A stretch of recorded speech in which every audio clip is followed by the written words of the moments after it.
What's up, guys? Welcome back to the driver mod. We're gonna be tearing down the GT350 RS's engine today.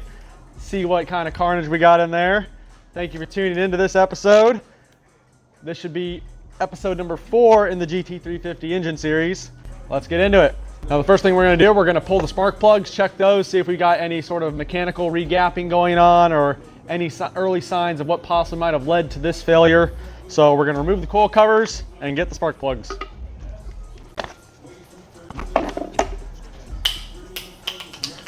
There's blooper number 1.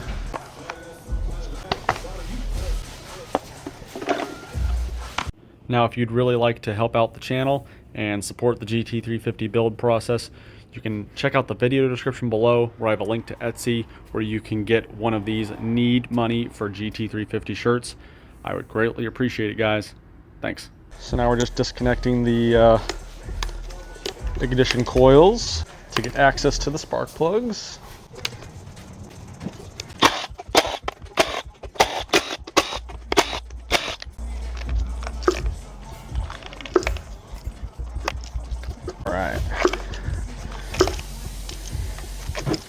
All right, so this engine does have almost 32,000 miles. It is the original engine, Gen 1 Voodoo. I've done the spark plugs once before at 20,000 miles. So these spark plugs only have about 11,000 miles on them.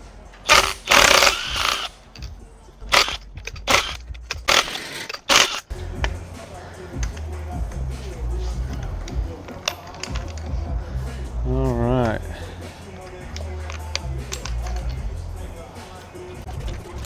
You can definitely tell I've been running E85.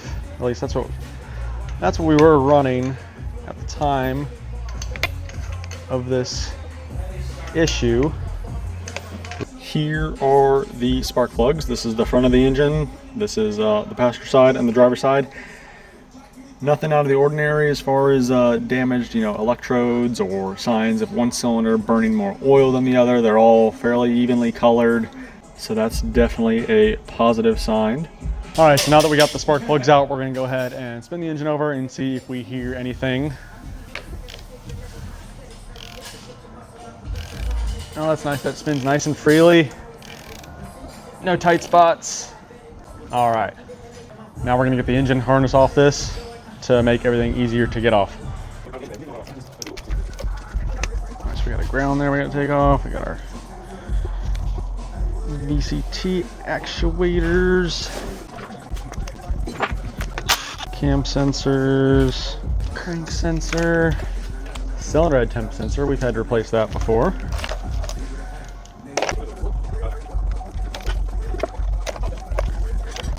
All right, so now if you're watching this video and you're wondering why we're going after the top side of the engine first, well, we already know we had a noise in the bottom end.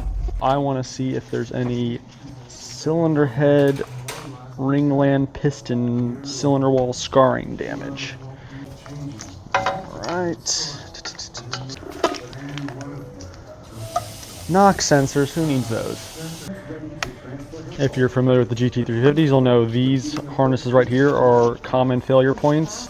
If you have intake or exhaust camshaft faults, check these harnesses out right here. The pigtails, the wires, they like to break due to that hard angle down onto the harness sitting over by the airbox. Usually it is this bank that throws the fault. All right, cool. One Voodoo engine harness.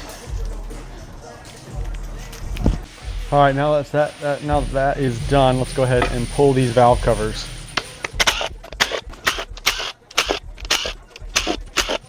First time these valve covers have ever been off.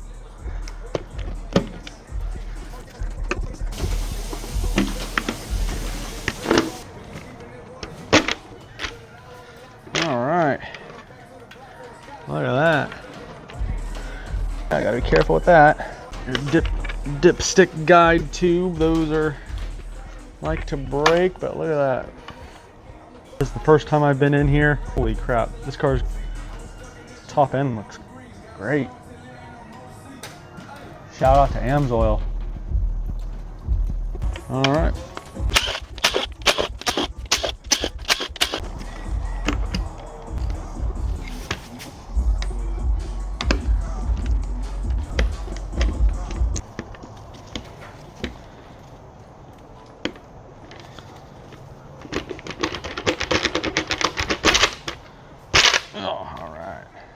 Alright guys, so here is the upper end of the valve train after 32,000 miles. The oil in this car has only been changed every like 7 to 12 months.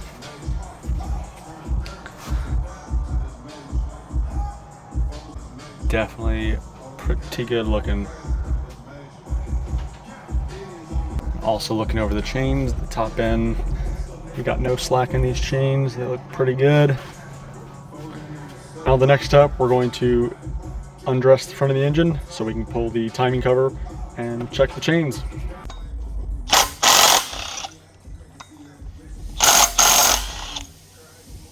So we'll remove the water pump pulley. Next we're going to remove the belt tensioner so we can get to the alternator.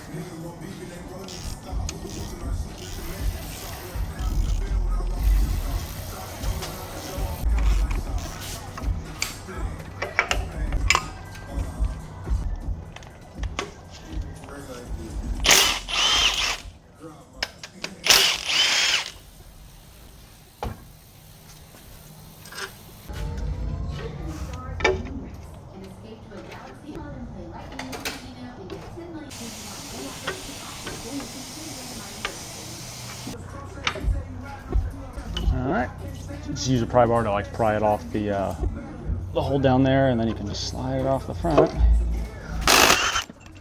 Alright, now let's pull the crank pulley. Right tool for the right job. Makes a huge difference. Alright, crank pulley is off. Now we're going to pull the timing cover on the front of this engine. We're going to pull the oil pan bolts first.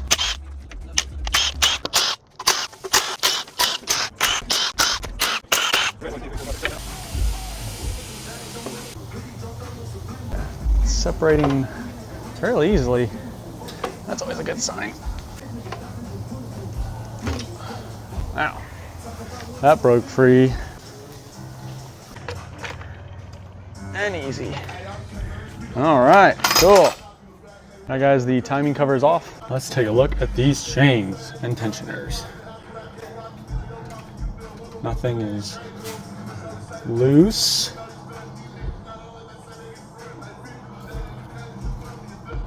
Looks like our crank sprocket is intact.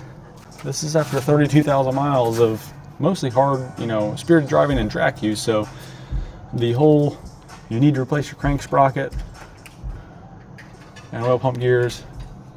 I think that's way overblown. All right, looks pretty good. All right, we're gonna pull the chain tensioners.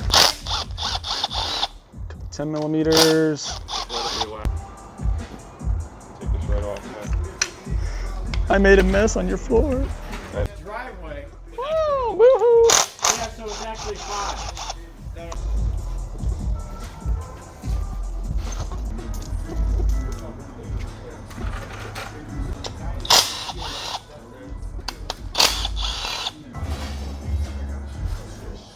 I've hit the rev limiter 3 times on this car. We'll see once you get the pan off, you pull the oil pump and open it up and look at it. Oh yeah, well, I'll definitely do.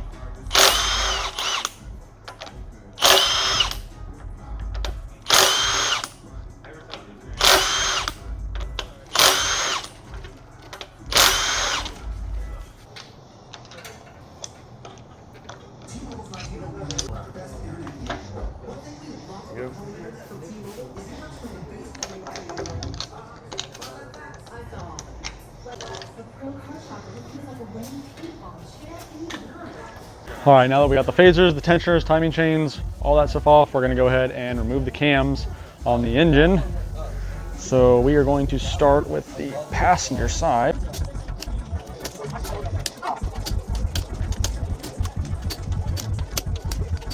Tight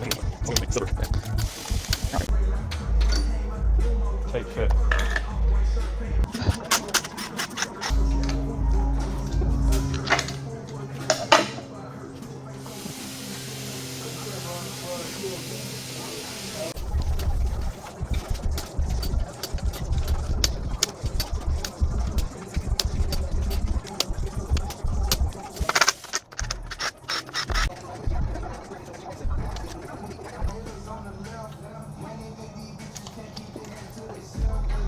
Oh, that one popped right out.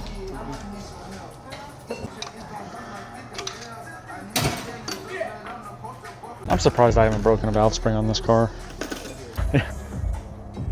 Well, also, I don't know how these, like, everyone has their own. You got a Wednesday car. The guy was Also, feeling good this day. But I feel like the way people take care of them Has a lot to do with it. Driving has a lot to do with it. Are you tacking it out? You know what I mean? Oh yeah. Oh, you are? Oh yeah. Tacking the fuck out of it? Oh yeah. Once it was running long enough, yeah. Heads are disassembled on the top end, the valve train. So now before we pull the heads off, we are going to pull the exhaust manifolds off. So pull the exhaust manifolds off and pull the oil balancing lines off that we've had for a while. All right. 15. Can't spell reliability without GT350.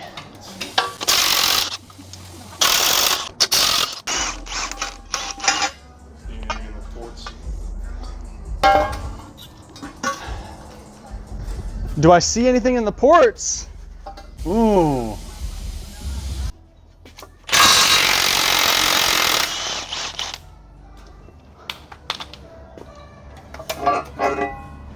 Even looking.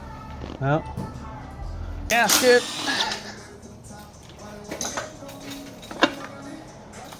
All right, we got the exhaust manifolds off, so now we're gonna pull our oil balance lines.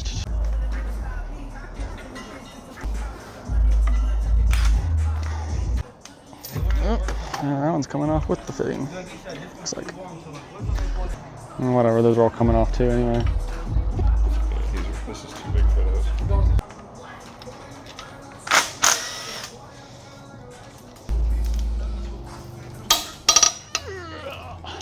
Right, you did back. I know, but that's just something I'll just.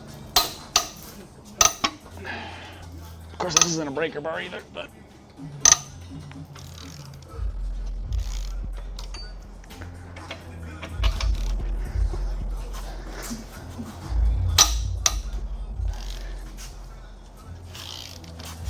On that engine that I have to put together before it'll go to plane. This shit goes together like nothing. I have these down onto the short blocks in like an hour. Damn it, I forgot one. It's gonna be the tightest one now because it's the only bolt left.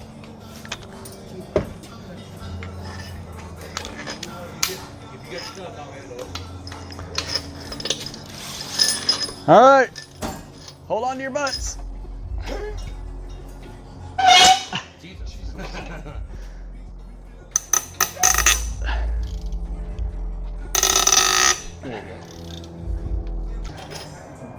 Oh no, it's leaking. Oh no. No one gives a shit. Hey, we're almost done too. What do you know? That's the last bolt you gotta do. Don't take the hood off, you gotta take the motor out. Now you can get that fucking motor out with the hood like that. Turn it by hand. All right, I want to pull these off. Oh! Look at this side.